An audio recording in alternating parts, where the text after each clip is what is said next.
नमस्कार, बहुत बहुत स्वागत है आप सबका प्रेस कॉन्फ्रेंस के इस बहुत खास एपिसोड में। हमारे साथ शिवसेना के सांसद बड़े नेता संजय राउत जी हैं। बहुत बहुत शुक्रिया, धन्यवाद आपने वक्त निकाला संजय जी।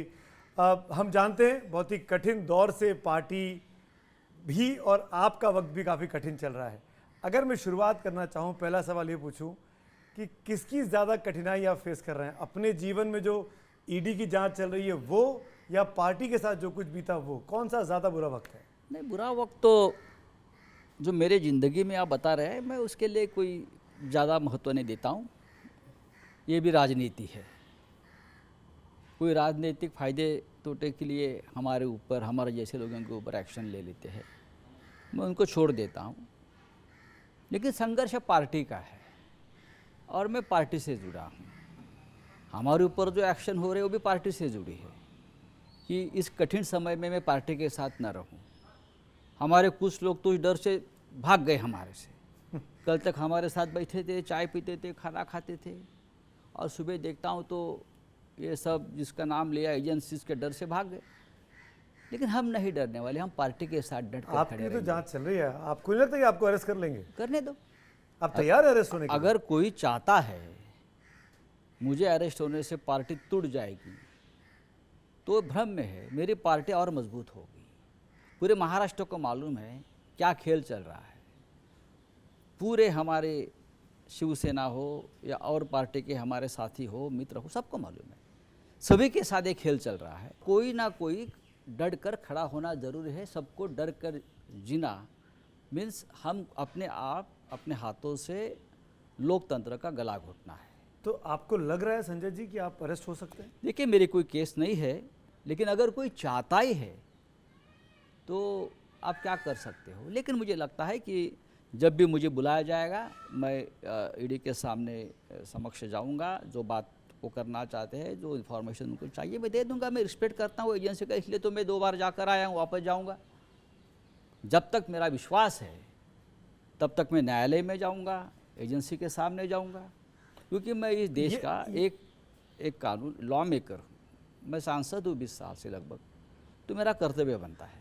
नहीं, बात बिल्कुल ठीक है, पर एजेंसीज के हवाले से खबरें आ रही है कि संजय राउत सेटिस्फाई नहीं कर पा रहे हैं, जवाब नहीं दे पा रहे हैं पूर्णतः।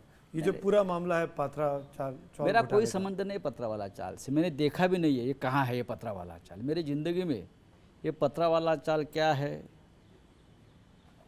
वो जो चल रहा है कोई, उसके बारे में जब ये अखबार में आना शुरू हो गया 1-2 साल पहले, तब मैं उस बारे में जानकारी लिया। मुझे मालूम नहीं और मुझे प्रवीण टाइम भी राउत नहीं। से आपके संबंध नहीं? डेफिनेटली है। उन्हीं की तो कंपनी है वो। नहीं, मुझे नहीं उनको लगता काम है। मिला। मुझे नहीं लगता है ये सब। प्रवीण राउत जैसे हमारे और भी दोस्त हैं इस देश में, जो व्यापार करते हैं, बिजनेस करते हैं, सभी के दोस्त हैं। बीजेपी में जो बड़े बड़े नेता, उनके भी दोस्त हैं। इल्ज़ाम ये है कि प्रवीण राउत की कंपनी को एक ठेका मिला, प्रवीण राउत ने एक एक्स अमाउंट आपकी वाइफ वर्षा जी को दिया। एक अमाउंट नहीं, 55 लाख है। 13 जी। साल पहले की बात है। जी। उस वक्त पत्राचार का इशू नहीं था कोई। अच्छा, हाँ। वो अलग देखिए, मामला है। ये मामला ही नहीं है मेरे खिलाफ। अगर कोई लगाना चाहते हैं तो लगा दीजिए, मैं इतना ही कहूँगा। अब राजनीति के बारे में पूछ लीजिए। क्या इसी वजह से, एजेंसीज की वजह से ही आपकी पार्टी में टूट हुई? ऐसा लगता है। जो भी विधायक या सांसद छोड़कर चले जाते हैं, हमें मैसेज देते हैं कि फलाना फलाना केस हमारी पुराने निकाल दी है, मैं टेंशन में हूँ। आज ही हमारे एक मराठवाड़ा रीजन के हमारे बहुत ही सीनियर हमारे साथी हैं, अर्जुन खोतकर, मंत्री भी रहे हैं बहुत साल। वो कल तक तो हमारे मंच पर बड़े बड़े भाषण भी दे रहे थे कि मरते दम तक शिवसेना में रहूँगा, ठाकरे जी के साथ रहूँगा। हाँ, जो छोड़कर चले गए हैं वो सब चूहे हैं। और आज मैं पढ़ रहा था कि उनका एक स्टेटमेंट, मेरे बाजू में ही राव साहब दानवे जी उनके घर पर जाकर बोल रहे थे कि मेरी मजबूरी है, ये ईडी ने मुझे परेशान कर रखा है और मुझे कुछ ना कुछ निर्णय लेना पड़ेगा।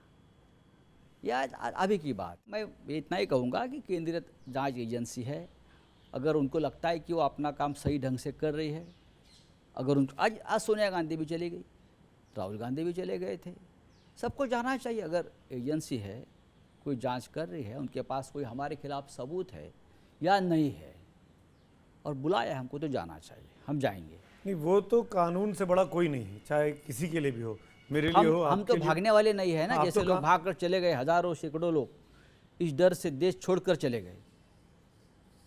हमको तो यहाँ ही रहना है, हमारी ज़मीन है, हमारा देश है, हमारी पार्लियामेंट है।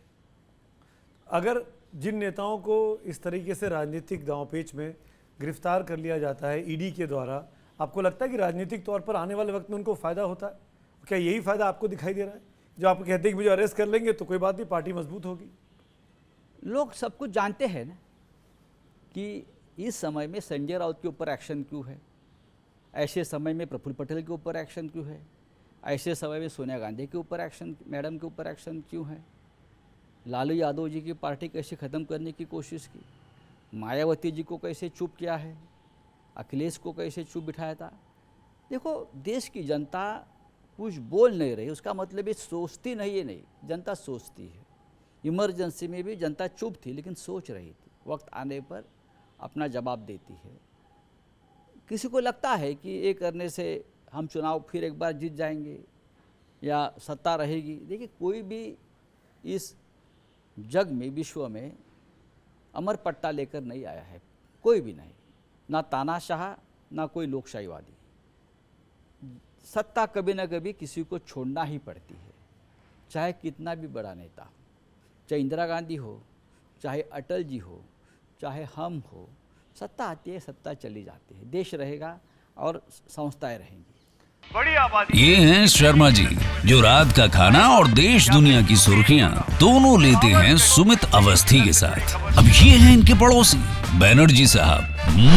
मिष्टी दोई खाते खाते पूरा बंगाल जान लेते हैं सुमन दे के साथ। इनकी तरह आप भी देखें अपने फेवरेट न्यूज एंकर को एक ही ऐप पर और डाउनलोड कीजिए एबीपी लाइव ऐप अपने स्मार्ट टीवी पर।